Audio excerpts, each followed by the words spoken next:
গল্পের শুরুতে আমরা ফাদার রবার্ট নামের একজনকে দেখি, যে পুরো বাড়িতে কিছু একটা খুঁজে বেড়াচ্ছিল। এখানে দৃশ্য পরিবর্তন হয়। এরপর আমরা দেখি এক দম্পতি, বেন আর লুসি, যারা ঘুমাচ্ছে। এ সময় অ্যালার্ম বাজে আর বেন অফিসে যাওয়ার জন্য তৈরি হয়। তারা মূলত গার্লফ্রেন্ড আর বয়ফ্রেন্ড। এ সময় বেন লুসিকে জানায় আজ তার একটি গুরুত্বপূর্ণ ডিল আছে, যার জন্য সে 7 সপ্তাহ ধরে কাজ করছে। রাতে লুসি বেনের ফেরার অপেক্ষায় থাকে। এই সময় সে অনুভব করে বাড়িতে যেন কেউ আছে। কিছু শব্দও শোনে। চেক করতে গিয়ে আয়নায় দেখে তার পেছনে কেউ দাঁড়িয়ে আছে, যার মাথায় হুড ছিল, কিন্তু পেছনে তাকাতেই সেখানে কেউ নেই। এতে সে ভয় পেয়ে যায়। ঠিক তখনই বেন বাড়িতে ফিরে আসে। লুসি তাকে ঘটনাটা জানায়, কিন্তু তারা পরের বিষয়টি এড়িয়ে যায়। এরপরে বেন জানায় ডিলটি হয়নি আর সে ভীষণ চিন্তিত। লুসি তাকে রিল্যাক্স করতে বলে।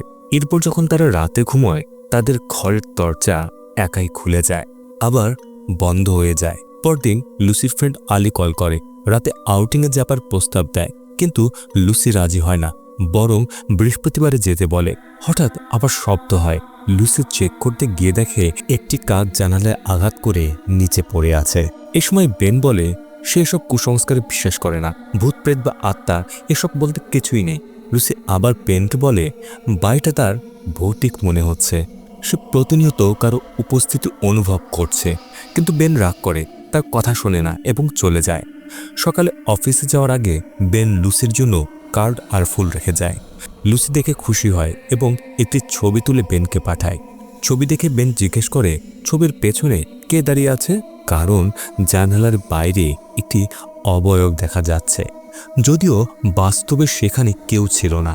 আলীর সাথে দেখা হলে লুসি যখন তাকে বলে, এটা শুনে আলী বলে এটা বেশ চিন্তার বিষয়। এরপর লুসি যখন বাড়িতে আসে, তখন সন্ধ্যায় বেন ডিনার টেবিল সাজায় এবং আগের দিনের জন্য দুঃখ প্রকাশ করে। পরে আবার সেই ছবির প্রসঙ্গ তোলে, কিন্তু লুসি তাকে থামিয়ে রোমান্স করতে চায়। এরপরে লুসি ওয়াইন আনতে গেলে হঠাৎ সব ক্যাবিনেটের দরজা নিজে থেকেই খুলে যায়।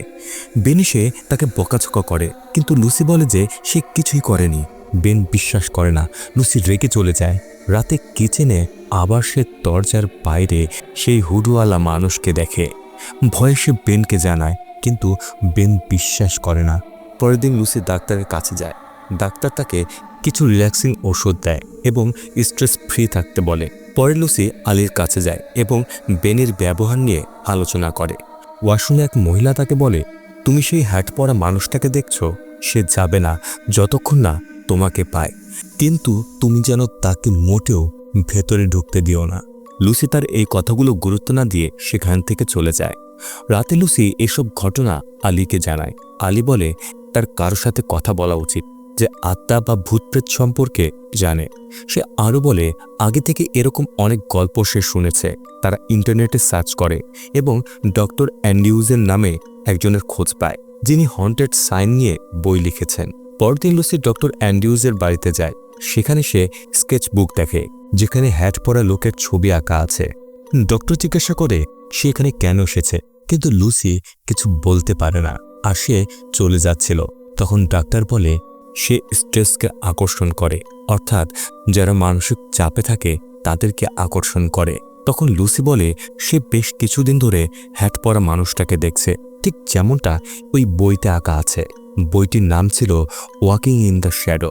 ডক্টর অ্যান্ড্রিউজ জানায় এই সত্তা তাকে বেছে নিয়েছে হয়তো তার শৈশবের ট্রমার কারণে, অথবা যে বাড়িতে সে থাকছে তার কারণে। সে লুসির ভেতরে কোনো দুর্বলতা দেখছে বা কোনো নেগেটিভ এনার্জি অনুভব করছে, আর সেই কারণে তার প্রতি আকৃষ্ট হয়েছে। মানে লুসির প্রতি সে এক টান অনুভব করছে।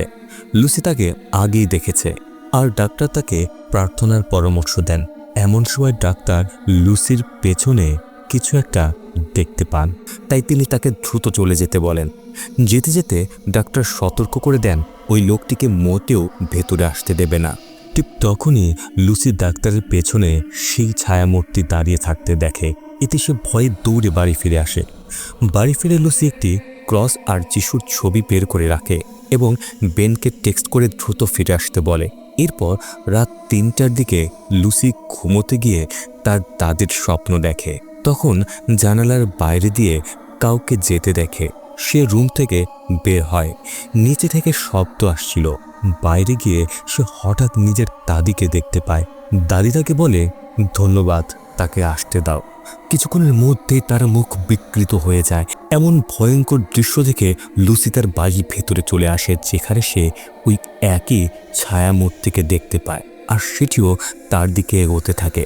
লুসি নিজেকে হঠাৎ বিছানায় দেখতে পায়, কিন্তু তার শরীর যেন পাথর হয়ে গেছে, একটুও নড়তে পারছিল না। এই সময় রুমের দরজা খুলে কেউ ভেতরে ঢোকে, তার গায়ের চাদর সরিয়ে নেয় এবং তাকে কষ্ট দিতে শুরু করে। এই সময় লুসির শরীর অস্বাভাবিক হয়ে যায়। আসলে লুসি এক ধরনের স্লিপ প্যারালাইসিসে চলে গিয়েছিল। পরদিন সকালের নাস্তার সময় লুসি বেনকে জানায় তার ছোটবেলাতেও এরকম অভিজ্ঞতা হয়েছিল, যেগুলো সে ব্যাখ্যা করতে পারত না। আর তার বাবা মা মনে করত শয়তানি আত্মা তাকে ভর করে কষ্ট দিচ্ছে, তাই তারা মাঝরাতে তাকে নগ্ন অবস্থায় উঠোনে দাঁড় করিয়ে পবিত্র পানি ছেটাত এবং বাইবেল পড়ত। এরপর লুসি দাদির বাড়ি গিয়ে থাকতে শুরু করে এবং তখন থেকে এই অভিজ্ঞতাগুলো বন্ধ হয়ে যায়। সে কষ্ট থেকে মুক্তি পায়, কিন্তু গতরাতে আবার একই রকম অভিজ্ঞতা হয়েছে আর এতে সে ভীষণ ভয় পাচ্ছিল। সে বলে গতরাতে কেউ তার বেডরুমে এসে আক্রমণ করেছিল এবং সে নড়তেও পারছিল না, আর এটা কোনো মানুষ নয়। তখন থেকে সে ভালো বোধ করছে না। এরপর লুসিকে আমরা গির্জায় দেখি। সেখানে সে ফাদার রবার্টের নাম্বার লেখা দেখতে পায় এবং বাইরে এসে ফোন করে জানায় যে তার সাথে জরুরি কথা বলতে হবে। পরের দিন বেন অফিস থেকে কিছুদিন ছুটি নিয়েছে বলে জানায়। কফি বানাতে গেলে লুসি বাথরুমে থাকে। তখনই সে আবার সেই ছায়াটাকে দেখতে পায়, আর সেই ছায়াটি যেন তাকে পানির ভেতর চেপে ধরে রেখেছে। ছায়াটি তার সাথে জোর জবরদস্তি করতে থাকে। অনেক কষ্টে সে সেখান থেকে বেরিয়ে আসে, আর শব্দ শুনে বেন দৌড়ে আসে তার কাছে। এরপরে লুসি ফাদার রবার্টের সাথে দেখা করে, সবকিছু খুলে বলে এবং জানায় যে তার মনের উপর কোনো কিছু নিয়ন্ত্রণ আছে। ফাদার বলেন এক্সোরসিজমের দরকার হতে পারে, যদিও তিনি শয়তানি আত্মা নিয়ে খুব একটা অভিজ্ঞ নন, তবুও মানসিক শান্তি ও বাড়ির শুদ্ধিকরণের জন্য তিনি কিছু করতে পারেন। এরপর লুসির কাছে ঠিকানা লিখতে বলে। এমন সময় লুসি অদ্ভুত কিছু অনুভব করে। এ সময় লুসি কিছু লিখে সেখান থেকে দৌড়ে চলে যায়। পরের দৃশ্যে দেখি সে বাড়িতে বসে আছে। কিছুক্ষণ পরে দরজায় ঘন্টা বাজে। ফাদার রবার্ট আসে এবং বেনকে বলে সে লুসির সাথে মিটিংয়ের জন্য এসেছে। বেন কিছুটা দ্বিধা করে, কিন্তু লুসি এসে ফাদারকে ভেতরে নিয়ে যায়। লুসি জানায় সে কিছু দেখেছে এবং খুব ভয় পাচ্ছে, আর এখনও আত্মাটি ঘরেই আছে। বেন এতে কিছুটা রেগে যায়। লুসি বেনকে বোঝায় এই অবস্থায় তার সাপোর্টই তো সবচেয়ে বেশি প্রয়োজন। ফাদার তাকে সেই কাগজ দেখায় যেখানে কিছু একটা লেখা ছিল, কিন্তু লুসি মনে করতে পারছিল না সে কি লিখেছিল এবং সে সময় কি ঘটেছিল। ফাদার বলে এটি ল্যাটিন ভাষায় পুরনো টেক্সট, সাধারণত আত্মারা এমনটা লিখে থাকে। আর কাগজে লেখা ছিল সে এখন আমার কাছে। এর অর্থ হচ্ছে লুসির ওপরে কোনো আত্মা ভর করেছে। বেনেতে ক্ষিপ্ত হয়ে ওঠে। এরপরে ফাদার ওয়াশরুমে গেলে একটি বন্ধ রুম থেকে অদ্ভুত শব্দ শুনে তিনি প্রার্থনা করেন এবং কিছু অনুভব করেন। পরের দিন লুসি ব্রাশ করতে করতে হঠাৎ মুখ থেকে রক্ত বের হতে শুরু করে। এদিকে বেন যখন শুয়েছিল এমন সময় দরজার শব্দ শুনে সে উঠে বসে আর দেখে লুসি অদ্ভুতভাবে সেখানে দাঁড়িয়েছে যেখানে ফাদার প্রার্থনা করে গিয়েছিল। হঠাৎ দরজা বন্ধ হয়ে যায় আর ভেতর থেকে অদ্ভুত শব্দ আসছিল। এর কিছুক্ষণ পরেই দরজা একাই খুলে যায়। বেন গিয়ে দেখে লুসি নিজের হাতে আঘাত করছে আর বেনের দিক তাকিয়ে অদ্ভুত কণ্ঠে কথা বলছিল। বোঝাই যাচ্ছিল এটি লুসি নয়। এরপর সে জ্ঞান হারায়।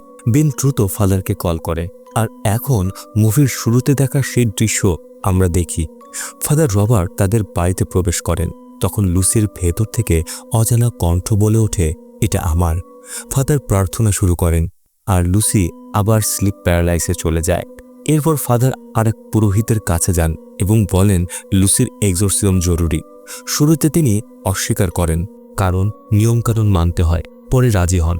এরপরে ফাদার তার বন্ধু রেকে ডেকে পাঠান, তাকে জানান সাহায্যের দরকার। রে প্রথমে রাজি হয় না, কারণ তার স্ত্রী একইভাবে মারা গিয়েছিল। তবে ফাদার তাকে বোঝান যে চেষ্টা করতেই হবে। রাতে লুসিকে দড়ি দিয়ে বেঁধে এক্সোরসিজম শুরু হয়। ফাদার সবাইকে সাবধান করেন যেন আত্মার সাথে কেউ কথা না বলে, কারণ সে দুর্বলতাকে ব্যবহার করবে। হঠাৎ লাইট বন্ধ হয়ে যায়, মোমবাতিও নিভে যায়। রে ভয় পেয়ে পালিয়ে যায়। কিছুক্ষণের মধ্যেই রে আবার ফিরে আসে ক্রস হাতে নিয়ে এবং প্রার্থনা শুরু করে। ফাদারও তার সাথে যোগ দেন। শেষে আত্মাটি লুসিকে ছেড়ে দেয়। কিন্তু ফাদার যখন গাড়ি নিয়ে যাচ্ছিল, হঠাৎ জানালায় আবার সেই ছায়ামূর্তিকে দেখতে পায়। অর্থাৎ গল্প এখনও শেষ হয়নি। আসলে এই সিনেমা স্লিপ প্যারালাইসিসের উপর ভিত্তি করে তৈরি। এখানে বোঝানো হয়েছে এই অবস্থায় ভয়ঙ্কর মনে হলেও এর আসল কারণ মানসিক আঘাত বা শৈশবের ট্রমা। লুসি ছোটবেলা থেকেই অনেক নির্যাতনের শিকার হয়েছিল। সঠিক চিকিৎসা ও মানসিক সমর্থন না পাওয়ায় আজও সে এর সঙ্গে লড়ছে। আর বাবা মা কিংবা প্রেমিক কেউই তাকে সঠিকভাবে বোঝে না বা সমর্থন দেয় না। এই সিনেমা কেবল ভৌতিক কোনো কিছু নয়, এক ধরনের সামাজিক বার্তাও বহন করে।